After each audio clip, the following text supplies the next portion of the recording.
মিডিয়ার ভাই বন্ধুরা, আপনাদের সহ যারা লাইভে দেখছেন বা ইউটিউবে দেখবেন, সকলের কাছে যথাযোগ্য সম্মান শ্রদ্ধা জানিয়ে সবার কাছে আবেদন, আপনারা এই চ্যানেলগুলো বেশি বেশি করে শেয়ার করুন, লাইক করুন, কমেন্ট করুন এবং সমস্ত হোয়াটসঅ্যাপ ফেসবুক গ্রুপের মধ্যে দিয়ে বাংলার মানুষের কাছে পৌঁছান।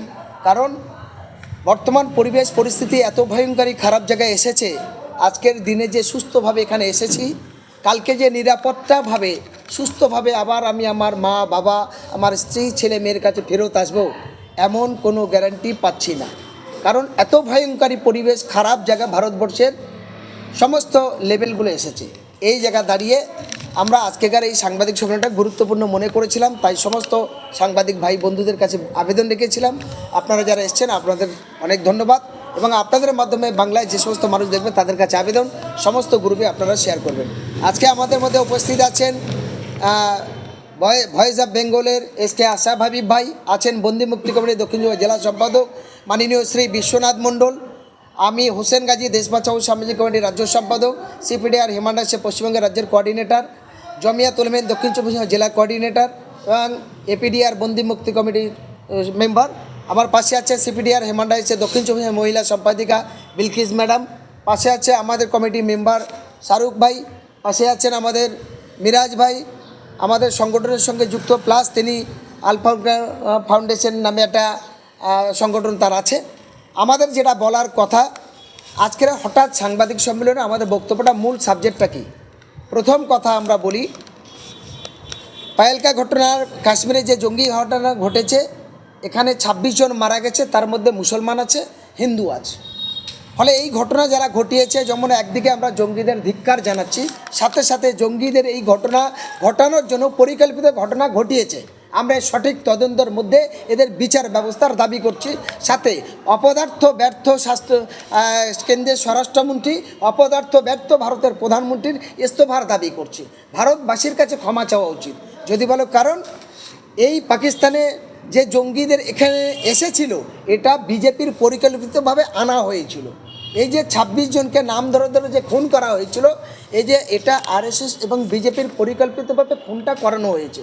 কারণ বিজেপিরা ইতিপূর্বে ৩-৪টে উগ্র সন্ত্রাসবাদী সংগঠন ভারতবর্ষে তৈরি করেছে, যেটা পাকিস্তানের লস্করে তৈয়বা বা আরও যে সমস্ত জঙ্গি আছে, আল কায়দা ইত্যাদি যারা আছে, তাদের থেকে মারাত্মক ভয়ঙ্করী জঙ্গি সন্ত্রাস ভারতবর্ষে চলছে এই বিজেপি এবং আরএসএসের নেতৃত্বে। সেই সংগঠনগুলো কারা? ১ আরএসএস, ২ হলো বজরংবলী, ৩ হলো গৌরক্ষা বাহিনী, ৪ হলো হিন্দু মহাসভা।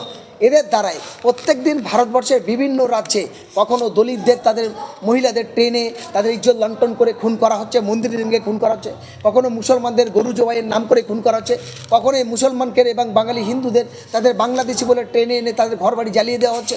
এটা আপনারা গুজরাটে দেখেছেন, সারা দিল্লি দেখছেন, হরিয়ানা দেখছেন, উত্তরপ্রদেশে কালকেরও একটা ঘটনা ঘটেছে। একটা বাচ্চা মেয়ে বাসের মধ্যে যাচ্ছে, ১৩ বছর ১৪ বছর বয়স, ৫খানা মেয়েকে ধরে টানা হেসে করছে, সকলের সামনে উলঙ্গ করে তাদের ইজ্জত লণ্ঠন করতে চাইছে। বাসের ড্রাইভার এবং খালাসিরা, কন্ট্রাক্টর, তারা প্রতিবাদ করে, তাদেরকে খুন করা হলো।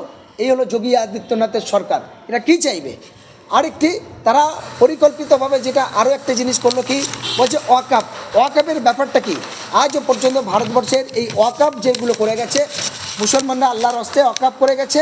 এখানে শুধু মুসলমানদের জন্য নয়, অনেক হিন্দুদের মন্দির আছে, অনেকগুলো গির্জা আছে। দাবি ছিল একটাই, সবাই শান্তিভাবে সে তার ধর্মের প্রার্থনা সেখানে করবে। তার মধ্যে এই ওয়াকআপের মধ্যে কোটি কোটি টাকা রোজগার হয়। যে ভারতবর্ষের বিমান এবং রেল, তার থার্ড প্রপার্টি হলো ওয়াকআপ। এই ওয়াকআপের যে কোটি কোটি টাকা রোজগার, এই টাকাটা সরকারের উচিত, কেন্দ্র সরকার হোক, রাজ্য সরকার হোক, ভারতবর্ষের তামাম রাজ্যের রাজ্য সরকারগুলো। কারণ এগুলো কানা, খোড়া, ল্যাংড়া, বিধবা, বেওয়া এবং যে সমস্ত মানুষ অর্থের অভাবে চিকিৎসা করতে পারছে না, অর্থের অভাবে তারা শিক্ষার ব্যবস্থা করে পড়াশোনা করতে পারছে না, তাদের জন্য এই টাকাটা ব্যবহার করা দরকার। কিন্তু আজও পর্যন্ত ভারতবর্ষের কোনো রাজ্যের বা কোনো কেন্দ্রীয় সরকার তার সঠিক সেই বাস্তবায়িত রূপায়িত করলো না। কিন্তু এখন যে নরেন্দ্র মোদী আমাদের দেশে বলেছিল যে সবকা সাথ সবকা বিকাশ, যে বলেছিল স্বচ্ছ ভারত আয়েগা, যে বলেছে কালোধন আয়েগা, যে বললেন ভারতবর্ষের হার আদমি কে অ্যাকাউন্টে 15 লাখ জায়গা, সেইগুলোকে কারচুপি করে এখন ভারতবর্ষে অর্থনৈতিক সংকটে পড়েছে, দেউলিয়া হয়েছে। এই দেউলিয়ার মুডটা ঘুরিয়ে রাজনৈতিকভাবে টিকে থাকার জন্য এরা এই ওয়াকআপের কালাকানুন আইন একক শক্তিতে পাশ করেছে। তো আমরা তামিলনাড়ুর মুখ্যমন্ত্রীকে ধন্যবাদ জানাই, তিনি এই বিলের বিরোধিতা করে বিল পাশ করেছে। আমি গত 12ই এপ্রিল 2025 রাজ্যের মুখ্যমন্ত্রী মমতা ব্যানার্জি, বিধানসভার স্পিকার বিমান ব্যানার্জিকে চিঠি করেছি এবং রাজ্যপালকেও চিঠি করেছি, স্বরাষ্ট্র দপ্তরেও চিঠি করেছি, কেন্দ্রীয় স্বরাষ্ট্র দপ্তরে চিঠি করে আমরা ডিমান্ড কী করছি, আমরা দাবি রেখেছি যে যদি তামিলনাড়ু একটা ছোট্ট রাজ্যে পাশ করতে পারে পশ্চিমবঙ্গে 294টা বিধানসভা, তাহলে এখানে আপনি ওয়াকাফের কালাকানুন আইন মানছেন না, তাহলে আপনি এই বিল পাশ করুন। 1, 2, আপনাদের সাংসদের একমাত্র অথরিটির রাইট আছে, সে রাষ্ট্রপতির কাছে অভিযোগ করতে, সে পার্লামেন্টে অভিযোগ করতে এবং জাতীয় মানবাধিকার সংগঠন এবং রাষ্ট্রসংঘের কাছে আবেদন করতে পারে। কিন্তু তার এতগুলো ক্ষমতা থাকার পরে পশ্চিমবঙ্গের 42টা সাংসদ, বিজেপির কয়েকজন বাদ রেখে বাকি সবাই জগন্নাথ ছুটোর মতো কাজ করছে কেন? এটা আমাদের প্রশ্ন থাকলো, তার রিপ্লাই এখনও পর্যন্ত পশ্চিমবঙ্গের সরকার থেকে পাইনি।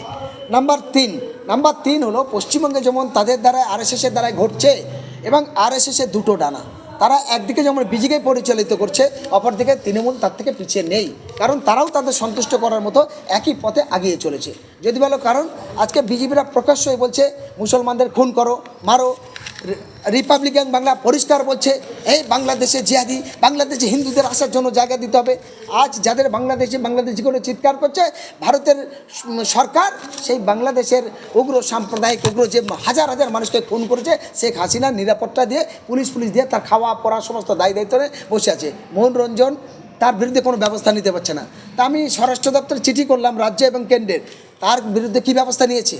আমরা তো এফআইআর করলাম, কিন্তু মমতা ব্যানার্জির পুলিশ, পশ্চিমবঙ্গের সরকার না বিজেপির একটা নেতার বিরুদ্ধে কোনো স্টেপ নিয়েছে, না এই সমস্ত যে সাম্প্রদায়িক বিষ ছড়িয়ে হিন্দু মুসলমানের দাঙ্গা লাগাচ্ছে তাদের বিরুদ্ধে প্রশাসনিক কোনো